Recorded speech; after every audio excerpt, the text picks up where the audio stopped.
بسم اللہ الرحمن الرحیم۔ معزز ناظرین اکرام، السلام علیکم ورحمۃ اللہ وبرکاتہ۔ ناظرین اکرام، سیرت النبی صلی اللہ علیہ وسلم کا 49واں ایپیسوڈ آپ کے سامنے پیش خدمت ہے۔ جنگ احد، اسلام کی ایسی دردناک داستان کہ احد پہاڑ بھی رونے لگا۔ احد کے پاس دونوں فوجیں آمنے سامنے ہوئیں۔ ایک طرف خدا کے مخلص اور وفادار بندے تھے اور دوسری طرف خدا کے باغی اور نافرمان دشمن۔ ناظرین اکرام، اب دونوں فوجیں مقابلہ کی تیاری کرنے لگیں۔ پیارے نبی صلی اللہ علیہ وسلم نے احد کو پشت پر رکھ کر صف بندی کی۔ علم حضرت مصعب بن عمیر رضی اللہ تعالی عنہ کو عنایت فرمایا۔ پہاڑ میں ایک گھاٹی تھی، ڈر تھا کہ دشمن پیچھے سے آ کر حملہ نہ کر دیں، اس لیے 50 تیر اندازوں کو وہاں بھی متعین کر دیا اور فرمایا، تم لوگ ہماری پشت کی حفاظت کرنا، ایسا نہ ہو کہ ہم پیچھے سے دھر لیے جائیں۔ دیکھو، اپنی جگہ پر جمے رہنا، وہاں سے ہٹنا نہیں۔ اگر ہم جیت جائیں اور ان کی فوج میں گھس جائیں تب بھی تم اپنی جگہ نہ چھوڑنا، اور ہم قتل ہونے لگیں تو مدد کے لیے بھی نہ آنا۔ البتہ ان پر تیروں کی بوچھاڑ شروع کر دینا، کیونکہ گھوڑے تیروں سے ڈرتے ہیں۔ ادھر قریش نے بھی نہایت سلیقہ سے صف بندی کی۔ قبیلہ میمنہ پر خالد بن ولید کو مقرر کیا اور میسرہ کا امیر اکرمہ کو بنایا۔ علم خاندان عبد الدار کے ہاتھ میں تھا اور ابو سفیان کمانڈر تھا۔ ابو سفیان نے علمداروں کو جوش دلاتے ہوئے کہا، جھنڈے ہی پر ہار جیت کا فیصلہ ہوتا ہے، اس کا حق ادا کرو ورنہ اسے چھوڑ کر کنارے ہو جاؤ۔ ناظرین اکرام، یہ سننا تھا کہ عبد الدار کے جوانوں کو جوش آ گیا اور وہ غیرت سے بے تاب ہو گئے، چنانچہ سینہ تان کر بولے، مقابلہ تو ہونے دو، اس وقت تم ہمارے کرتب دیکھنا۔ عورتوں کے جوش کا بھی عجیب عالم تھا، ہند ان میں سب سے آگے تھی۔ یہ عورتیں صفوں کے درمیان گھومتی اور مردوں کو جوش دلاتی، ان میں غیرت کی آگ بھڑکاتی اور دف بجا بجا کر کہتی، عبد الدار کے جوانوں آگے بڑھو، وطن کے پاسبانوں آگے بڑھو اور بے تکان تلواریں چلاؤ۔ پھر یہ اشعار پڑھتی، ہم آسمان کے تاروں کی بیٹیاں ہیں، ہم قالینوں پر چلنے والیاں ہیں۔ اگر تم بڑھ کر لڑو گے ہم تم سے گلے ملیں گی، اور پیچھے قدم ہٹایا تو ہم تم سے الگ ہو جائیں گی، بالکل دشمن کی طرح تم سے کٹ جائیں گی۔ ہند جب وحشی کے پاس پہنچتی تو اس کو اپنا وعدہ یاد دلاتی اور جوش دلاتے ہوئے کہتی، ابو دسمہ، میرا کلیجہ ٹھنڈا کرو، خود بھی راحت پاؤ۔ پھر کچھ دیر تک تو دونوں طرف سے پتھر چلتے رہے، پھر پیارے نبی صلی اللہ علیہ وسلم نے عام حملہ کی اجازت دے دی۔ کچھ ساتھیوں کو قبیلہ میمنہ کی طرف بھیج دیا اور کچھ کو قبیلہ میسرہ کی طرف، اور لڑاکا دستہ کو دشمن کے دل میں گھسنے کا حکم دیا۔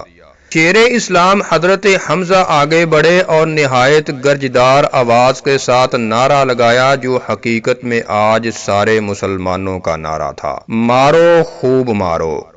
پھر حضرت علی رضی اللہ تعالی عنہ دشمن کے دل میں گھس گئے۔ فوج کا جھنڈا طلحہ کے ہاتھ میں تھا، اس لیے وہ مقابلہ کے لیے سامنے آیا۔ حضرت علی رضی اللہ تعالی عنہ تلوار لے کر بجلی کی طرح جھپٹے اور پوری طاقت سے اس پر وار کیا، چنانچہ اب وہ زمین پر پڑا تھا۔ اس کے گرتے ہی جھنڈا بڑھ کر اس کے بھائی عثمان نے تھام لیا۔ اب حضرت حمزہ رضی اللہ تعالی عنہ نے بڑھ کر اس پر حملہ کیا اور جس ہاتھ میں جھنڈا تھا وہ ہاتھ کٹ کر نیچے گر گیا۔ عثمان نے فوراً جھنڈا دوسرے ہاتھ میں لے لیا۔ حضرت حمزہ نے دوسرے ہاتھ پر وار کیا، وہ ہاتھ بھی کٹ کر الگ ہو گیا۔ اب جھنڈا ابو سعید نے لے لیا، یہ ان دونوں کا بھائی تھا۔ حضرت سعد بن ابی وقاص رضی اللہ تعالی عنہ نے اس پر تیر کا نشانہ لگایا، تیر اس کے حلق میں لگا اور وہیں پر ڈھیر ہو گیا۔ ناظرین اکرام، اسی طرح جھنڈا طلحہ اور اس کے بھائیوں کے ہاتھوں میں گھومتا رہا، پھر اس کے دونوں بیٹوں مصافے اور طلحہ کے ہاتھوں میں آ گیا۔ حضرت عاصم بن افلحہ نے تاک کر ان دونوں پر نشانہ لگایا اور وہ دونوں وہیں تڑپنے لگے۔ قریشی عورتوں میں ان دونوں کی ماں سلافہ بھی موجود تھی، وہ فوراً جھپٹ کر وہاں پہنچی، ایک ایک کر کے ان دونوں کو اٹھایا اور اپنی گود میں لٹا لیا۔ اس وقت وہ دونوں آخری سانس لے رہے تھے۔ سلافہ نے بڑی بے تابی سے پوچھا، میرے جگر کے ٹکڑوں تمہیں کس نے مارا؟ دم توڑتے ہوئے بیٹوں نے جواب دیا، جس وقت ہم کو تیر لگا ہمارے کانوں میں یہ آواز آئی، یہ لو اور میں ابو الافلحہ کا بیٹا ہوں۔ سلافہ نے یہ سنا تو اسی وقت اس نے نظر مانی کہ اگر افلحہ کے بیٹے کا سر مل گیا تو اسی میں شراب پیوں گی اور جو سر کاٹ کر لائے گا اسے 100 اونٹ انعام دوں گی۔ پیارے نبی صلی اللہ علیہ وسلم نے ہاتھ میں تلوار لے کر فرمایا، اس کا حق کون ادا کرے گا؟ بھلا یہ چوکنے کا موقع کب تھا؟ چنانچہ اس شرف کے لیے بہت سے ہاتھ بڑھے۔ حضرت ابو دجانہ رضی اللہ تعالی عنہ انصاری بھی اٹھے، یہ عرب کے بہت نامی پہلوان تھے۔ عرض کیا، اللہ کے رسول، اس کا کیا حق ہے؟ آپ نے فرمایا، جب تک دھار نہ مڑ جائے اسے دشمن پر چلاتے رہنا۔ ناظرین کرام، حضرت ابو دجانہ نے وہ تلوار ہاتھ میں لے لی تھے، بہت ہی بہادر اور باہمت آدمی، ان کا ایک لال رومال تھا، جنگ کرنا چاہتے تو اسے سر پر باندھ لیتے، اس طرح لوگ دیکھتے ہی سمجھ جاتے کہ ابو دجانہ اب جنگ کریں گے۔ چنانچہ انہوں نے وہ موت کا رومال نکالا، اسے سر پر باندھا اور شان سے اکڑتے تنتے ہوئے فوج سے باہر آئے۔ یہ آج کی کوئی نئی بات نہ تھی، جنگ کے وقت ابو دجانہ رضی اللہ تعالی عنہ ہمیشہ اسی طرح چلتے۔ پیارے نبی صلی اللہ علیہ وسلم نے دیکھا تو فرمایا، یہ چال خدا کو سخت ناپسند ہے لیکن اس وقت پسند ہے۔ حضرت ابو دجانہ رضی اللہ تعالی عنہ تلوار لے کر فوجوں کے دل میں گھس گئے، سر پر موت کا علم تھا، جس مشرک کے پاس سے گزرتے اس کا سر قلم کر دیتے، جو بھی دشمن سامنے آتا اس کو وہیں ڈھیر کر دیتے، اور جس طرف رخ کرتے صفوں کی صفیں صاف کر دیتے۔ اسی طرح وہ تیزی سے بڑھ رہے تھے کہ دیکھا کوئی لوگوں کو جوش دلا رہا ہے، ان کے جذبات کو بھڑکا رہا ہے، فوراً تلوار اٹھائی کہ اس کا کام تمام کر دیں، مگر دیکھا تو وہ عتبہ کی بیٹی ہند تھی۔ حضرت ابو دجانہ نے فوراً تلوار روک لی کہ ایک عورت کو مارنا اس تلوار کی توہین تھی۔ ناظرین اکرام، جنگ پورے زور پر تھی، مسلمان جوش سے بے خود تھے اور ہر طرف سے دشمن کو دبا رہے تھے، فوجیں چیرتے ہوئے بڑھ رہے تھے اور لاشوں پر لاشیں گرا رہے تھے، تیر انداز تیروں کی بوچھاڑ کر رہے تھے اور دشمن کے سینے چھلنی ہو رہے تھے۔ حضرت حمزہ رضی اللہ تعالی عنہ کی بہادری کا عجیب منظر تھا، دونوں ہاتھوں میں تلوار تھی اور وہ صفیں کی صفیں الٹتے چلے جا رہے تھے، لیکن وحشی کی آنکھیں گھات میں تھیں اور وہ حملہ کے لیے موقع کی تلاش میں تھا تاکہ اس کی آزادی کی قیمت بن جائے۔ چنانچہ وہ وقت بھی آ گیا جس کے لیے وحشی نکلا تھا اور وہ گھڑی آ پہنچی جس کے لیے وہ شروع سے طاق میں تھا۔ حضرت حمزہ رضی اللہ تعالی عنہ ایک دشمن پر حملہ کر رہے تھے، پاس ہی ایک چٹان تھی، اسی چٹان کے پیچھے وحشی طاق میں بیٹھا تھا اور مارنے کے لیے نیزہ ٹھیک کر رہا تھا۔ حضرت حمزہ بے خبر تو تھے ہی، موقع پاتے ہی اس نے نیزہ پھینک کر مارا، نیزہ ناف میں لگا اور پار ہو گیا۔ حضرت حمزہ رضی اللہ تعالی عنہ نے نگاہ دوڑائی کہ یہ نیزہ کدھر سے آیا ہے، دیکھا تو پاس ہی وحشی کھڑا مسکرا رہا تھا، کامیابی کی خوشی میں اس کی آنکھیں چمک رہی تھی۔ حضرت حمزہ تیزی سے بڑھے کہ اس پر حملہ کریں، لیکن شیر خدا اور زیغم اسلام کے اعصاب جواب دے گئے اور وہ لڑکھڑا کر زمین پر گر پڑے، اور اب وہ زندگی کے آخری سانس لے رہے تھے۔ اللہ کا دشمن اللہ کے پیارے کو کھڑا دیکھتا رہا، پھر جب روح پرواز کر گئی اور جسم کی حرکت رک گئی تو وہ آگے بڑھا اور جسم سے نیزہ کو الگ کیا، پھر ایک طرف جا کر وہ اطمینان سے بیٹھ گیا کہ اب اسے لڑنے کی کوئی ضرورت نہ تھی۔ معزز ناظرین، اگرچہ حضرت حمزہ رضی اللہ تعالی عنہ شہید ہو چکے تھے لیکن دشمن بری طرح ہار رہے تھے اور مسلمان میدان پر چھائے ہوئے تھے۔ قریش کا جھنڈا خاندان عبدالدار کے ہاتھ میں تھا۔ وہ باری باری آگے بڑھتے رہے، جھنڈے کو ہاتھ میں لیتے رہے اور جان دیتے رہے۔ آخر کار سب مارے گئے اور اب جھنڈا زمین پر تھا، پیروں سے روندا جا رہا تھا۔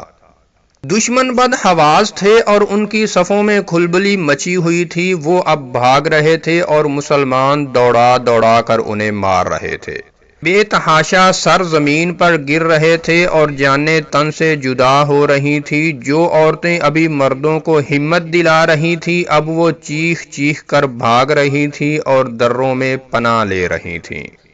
معزز ناظرین، مسلمان سمجھے کہ اب فتح یقینی ہے، چنانچہ دشمنوں کی طرف سے ان کی توجہ ہٹ گئی اور اب انہوں نے مال و سامان کی لوٹ شروع کر دی۔ تیر اندازوں نے جو درہ کے پہرہ دار تھے، دیکھا کہ دشمنوں کے پیر اکھڑ گئے اور مسلمان پوری طرح جیت گئے۔ انہوں نے یہ بھی دیکھا کہ مسلمان دشمن کی صفوں میں گھس رہے ہیں اور ان کے مال و اسباب لوٹ رہے ہیں۔ یہ دیکھ کر کچھ لوگوں نے اپنے ساتھیوں سے کہا، بلا وجہ یہاں کس لیے پڑے ہو؟ دشمن تو اب ہار بھی گئے، وہ دیکھو اپنے ساتھیوں کو، وہ سامان بھی لوٹ رہے ہیں، چلو اب ہم بھی وہی چلیں۔ دوسروں نے کہا، کیا پیارے نبی صلی اللہ علیہ وسلم کی بات تمہیں یاد نہیں؟ آپ نے فرمایا تھا پیچھے سے ہماری حفاظت کرتے رہنا، اپنی جگہ سے ہٹنا نہیں۔ ان لوگوں نے کہا، آپ کا یہ مطلب تھوڑی تھا کہ دشمن ہار جائیں تب بھی تم پڑے رہنا۔ ان کے سردار عبداللہ بن جبیر رضی اللہ تعالی عنہ نے انہیں کتنا ہی روکا، لیکن انہوں نے اپنی جگہ چھوڑ دی اور مسلمانوں کے ساتھ لوٹ مار میں لگ گئے۔ صرف چند مسلمان تھے جنہوں نے پیارے نبی صلی اللہ علیہ وسلم کی بات یاد رکھی، اپنے سردار کا کہا مانا اور اپنی جگہوں پر صبر کے ساتھ جمے رہے۔ ناظرین اکرام، اتفاق سے خالد بن ولید جو کہ ابھی مسلمان نہیں ہوئے تھے، ان کی نظر ادھر پڑ گئی۔ دیکھا تو درہ بالکل خالی تھا، صرف چند تیر انداز وہاں موجود تھے۔ اب کیا تھا، اس نے فوراً سواروں کا دستہ ساتھ لیا اور نہایت بے دردی سے حملہ کر دیا۔ اتنے میں میسرہ کا سردار اکرمہ بھی آ پہنچا۔ حضرت عبداللہ بن جبیر اور ان کے ساتھیوں نے جم کر مقابلہ کیا، لیکن شہید کر دیے گئے۔ اب راستہ صاف تھا، چنانچہ سواروں کا دستہ آگے بڑھا اور جہاں مسلمان لوٹ مار میں مصروف تھے اور مشرک سب کچھ چھوڑ چھاڑ کر بھاگ رہے تھے، وہاں پہنچتے ہی انہوں نے زور سے نعرہ لگایا، عزا کی جے، ہبل کی جے۔ تو ناظرین اکرام، یہ تھا سیرت النبی صلی اللہ علیہ وسلم کے 49ویں ایپیسوڈ جنگ احد کا پارٹ 1، اور اگر آپ سیرت النبی صلی اللہ علیہ وسلم کا 48واں ایپیسوڈ دیکھنا چاہتے ہیں تو اوپر کراس کے بٹن پر کلک کر کے دیکھ سکتے ہیں۔ السلام علیکم ورحمۃ اللہ وبرکاتہ۔